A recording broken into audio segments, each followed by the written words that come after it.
welcome to another episode of LWDG Pod Dog. My name is Joanne Perrott and I'm the founder of the Ladies Working Dog Group. This week's episode is all about the Ladies Working Dog Group and how we came about. The LWDG Pod Dog is a spin-off after 5 years of being the Ladies Working Dog Group.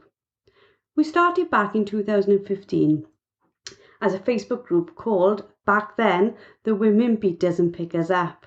It was a little bit of an unfortunate name choice as we ended up having lots of inquiries from, shall we say, curious men who wanted to know if they could join. Once I started realising how many men were interested in women beating and picking up, I realised we had to have a little bit of a name change, and that's how we become the Ladies Working Dog Group. Now some people ask, why weren't we the Ladies Gun Dog Group? But it seems to be within the Facebook world, the use of the word gun dog isn't one of the most loved things. So I thought we would make sure that going forward in the future, we had a name that was suitable and would stay around and stick around. The Ladies Working Dog Group is something really, really dear to my heart. But when we started it back in 2015, it really wasn't about joining or making or creating an organisation. It was about me trying to work out how I could train my first ever gun dog. I was lucky to fall into the sport by going beating with my dad. My dad had been trialling, he'd been picking up, he'd been beating, and he'd been around the sport for a long, long time. But I felt a little bit like I was a fish out of water. I was thrown in on the first day by being given an ex-trialing dog called Grace and told, follow that lot. I was in a beating line and really had no clue what I was doing. Luckily, Grace knew exactly what she was doing and she made me look far better than I was. My level of knowledge probably became clear when somebody first asked me to hold the line. There's me looking round all over the place for an actual line and no idea what it actually meant. I'm like, where's the line? Where's the line? And they're like, hold the line. And I'm like, what line? It took me a little while to realise the line isn't actually a physical thing and it just means stand still with your dog. I really, really enjoyed the first day.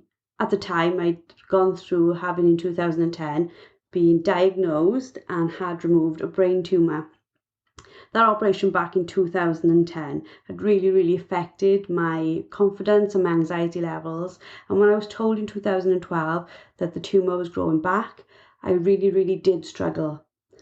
My dad had taken me out working the dogs because he wanted to get me out of the house. It was as simple as that.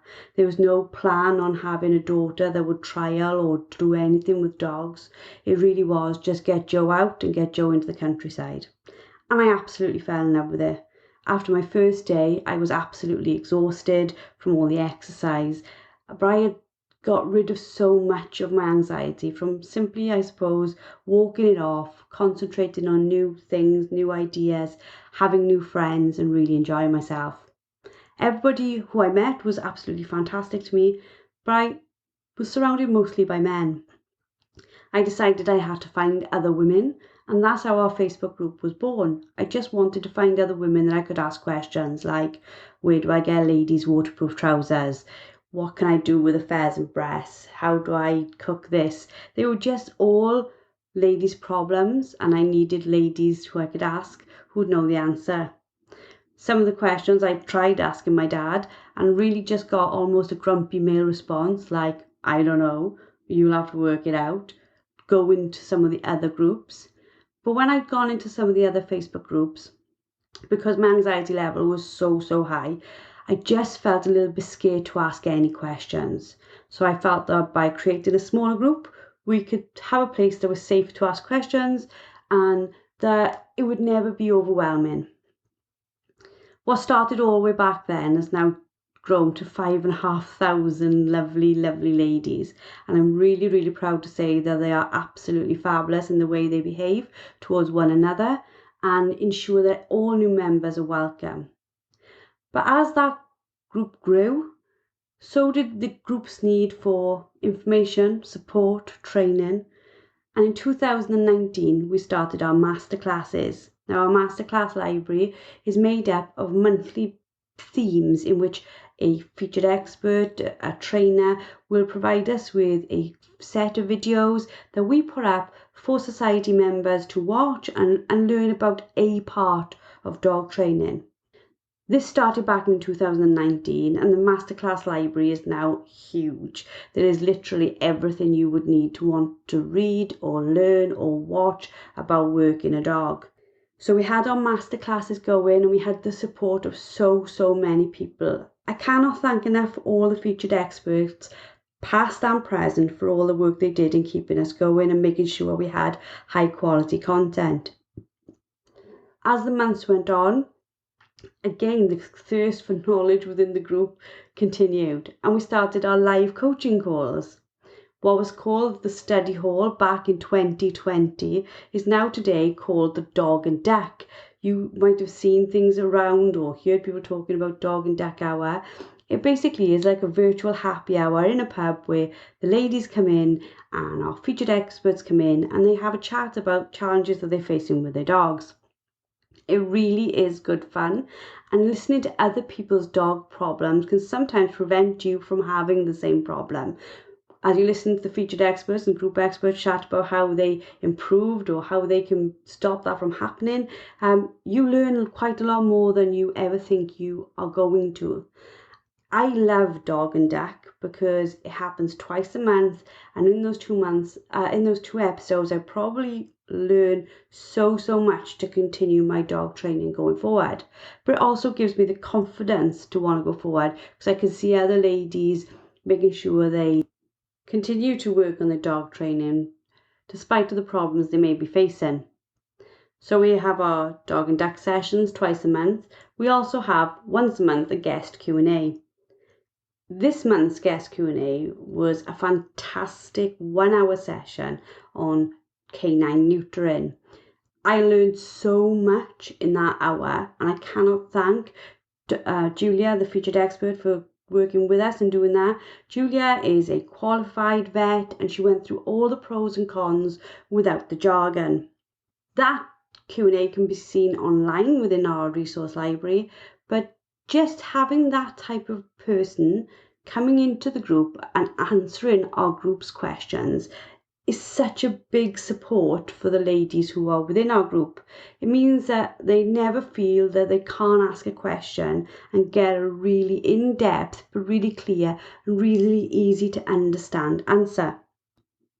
As the group has grown, where we go has grown. We've started to do things like daily meetups. We have a society map where all the members are pinned and located so that they can find other people in their towns or in their areas and they can meet up to do friendly stuff together. I watch groups form from people who didn't know each other to really strong friendships that will never be broken and will go on forever. And that really does fill me with love and happiness and excitement for where they will go, what they will do. I also love the fact that we are a global community. Within our organisation, we have people from Canada, America, New Zealand, Australia, Hong Kong, Botswana, so many different countries across Europe, across the UK. And that really excites me too, because it's a whole multicultural community. We're not only just people hunting what we hunt in the UK. In different countries, they hunt different game, and that it's fascinating to learn how they train their dogs and vice versa. So when I look back at what we've achieved so far in the really short time the Ladies Working Dog Group has been an actual organisation, I'm absolutely blown away by it. But what I'm blown away most of all is the community that has been created. The Ladies Working Dog Group is nothing without its community. It's nothing without the ladies that are in the groups every single day, talking to one another, telling each other they can do it, supporting one another. They are literally a godsend to one another, simply because in some places the ladies who are in the group are completely isolated and don't have access to friends they can talk to about the problems they're having with their dog breed, whichever breed it is. And it's really nice to see all the different dog breeds too. It's not just the spaniels and the retrievers and the HPRs. We get to find out about other dogs that are doing the do. And we also have loads and loads and loads of members who have gun dog breeds who will never actually work on an estate, but they've got really lovely owners who want to make sure that they do lots and lots of training with them so the dogs get to do what they are genetically programmed to and have really good fun and exciting lives. So I wanted to bring this to you today in the Pod Dog episode because I've got so many interesting new people coming to us because of the Pod Dog. I think it's really, really important for you all to know where we actually came from and what our plans are going forward.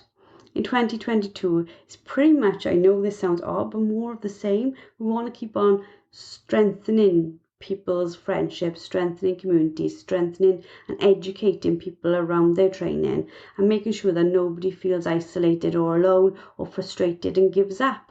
Because I think that's one of the hardest and saddest things to see is people who could have ended up with a really, really great dog giving up because they just felt they couldn't get over what at the time probably felt like a mammoth task, but with a bit of support and a bit of friendship and a few months down the line would realise they could have handled it if there'd just been somebody there to support them.